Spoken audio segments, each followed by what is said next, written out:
For supporting my dad and also for supporting the cause of liberty and not letting our founding principles die.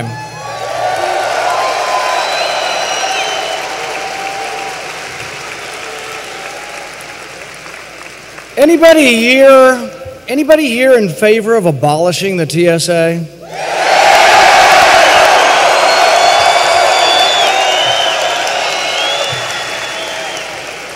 You know, when I say that in Washington, they say, what are you complaining about? You can go to the airport, and if you don't have health insurance, you can get a free breast exam. You can get a free mammogram, and if you mention the Ron Paul revolution, you can get a free colonoscopy.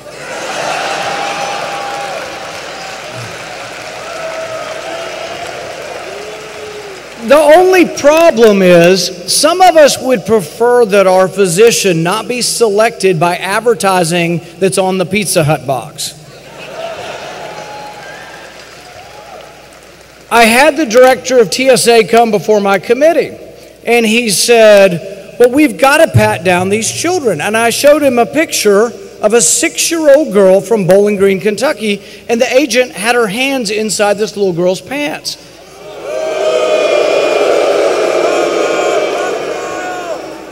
And he said to me in all seriousness, and he followed up with a letter, and he said, well, a girl in Kandahar set off a bomb, an 8-year-old girl. And I said, this girl's not from Kandahar. She's from Bowling Green, Kentucky.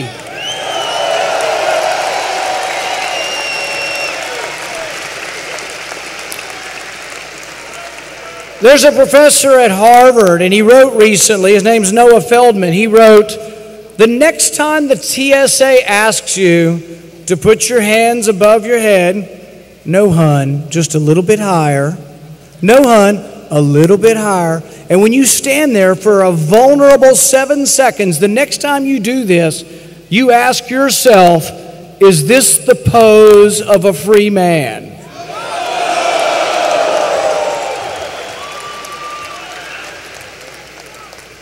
We have had the beginnings of some great victories, but we have yet to have the great victories. We did have a great victory in the House when we passed Audit the Fed.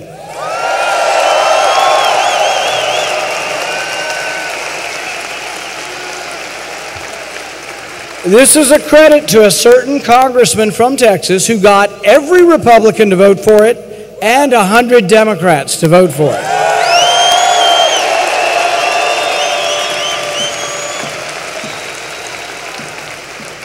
A lot of news reports are saying it's dead now and it's going nowhere, and I can tell you that's not true.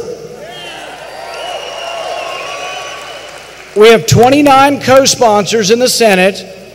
I've sat down personally with Harry Reid twice, and Harry Reid assures me that he's been for Audit the Fed for over 20 years. Don't laugh. We found the YouTube videos. From 1987 on, Harry Reid has been for Audit the Fed. He's just not sure if he's still for it. But this is something we can do. When I go back in September, we're going to try to get a vote. Harry Reid is the only one that can allow me to have the vote. He has all the power.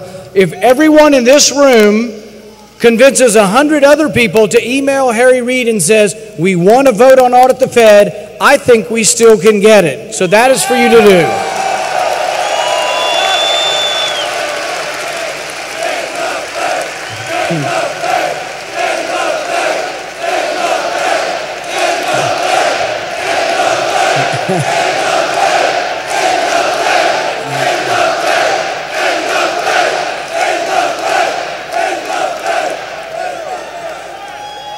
One of the great things that's come out of Audit the Fed is that people have heard you. They've heard you saying in the Fed too, but they've also heard Audit the Fed. But here's the thing.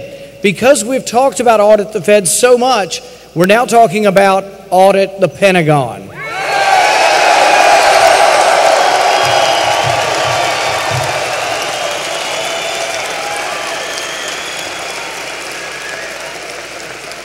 Now, because of Hurricane Isaac, it's not sure whether my message will get to the Republican National Convention, but I'm pretty sure I'm going to be able to speak. But one of the messages that I will give to them is that Republicans need to acknowledge that not every dollar is well spent or sacred in the military, and we have to look for waste in every department of government.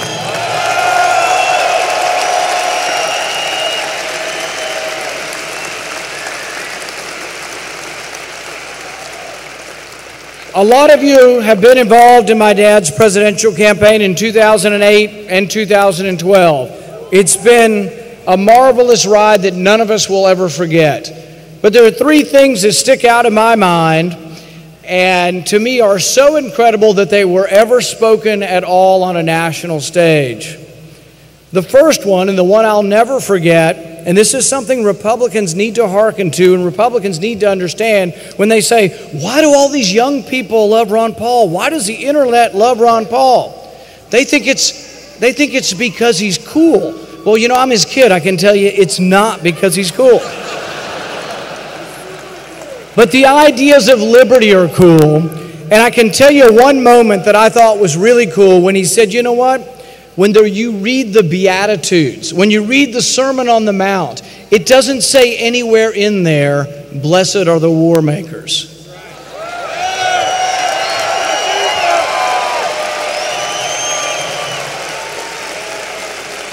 What came out of these campaigns was a candidate who said something no one had heard, who said that we can have and should have limited constitutional government, but as part of that message, we should be reluctant to go to war. We should not have a rash foreign policy. We should be careful. Another moment they originally called the Ron Paul moment was when he talked about blowback. Had he not talked about blowback, I don't think anyone ever would have.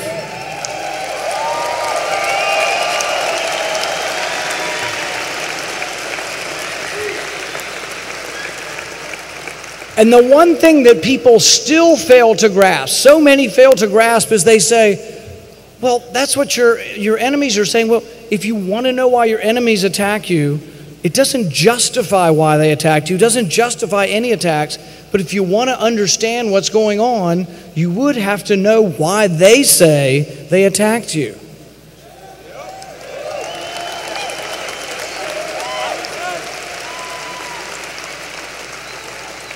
The final, and I know there are hundreds of moments, but the final moment that was one of my favorite, and I think this was from 2008 also, when they talked about the war in Iraq, and he said, you know what? We just marched in, and we can just march out.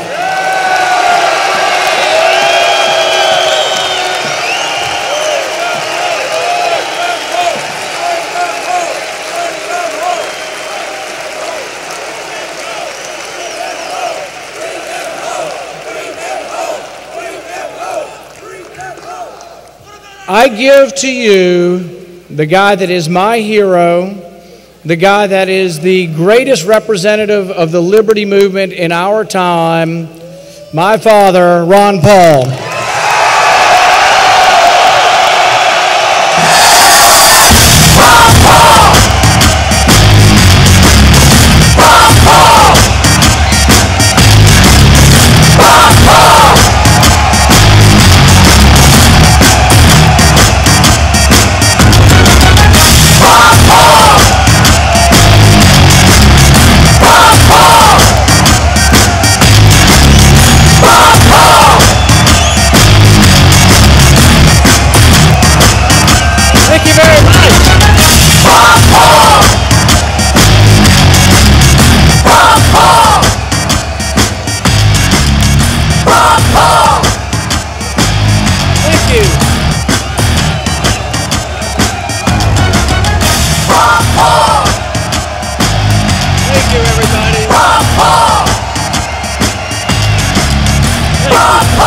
Much.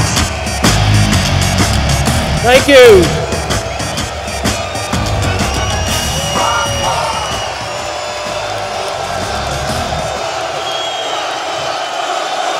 Thank you, thank you.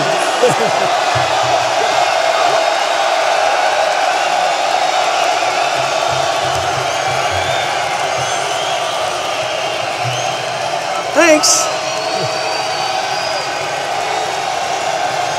Thank you. So nice.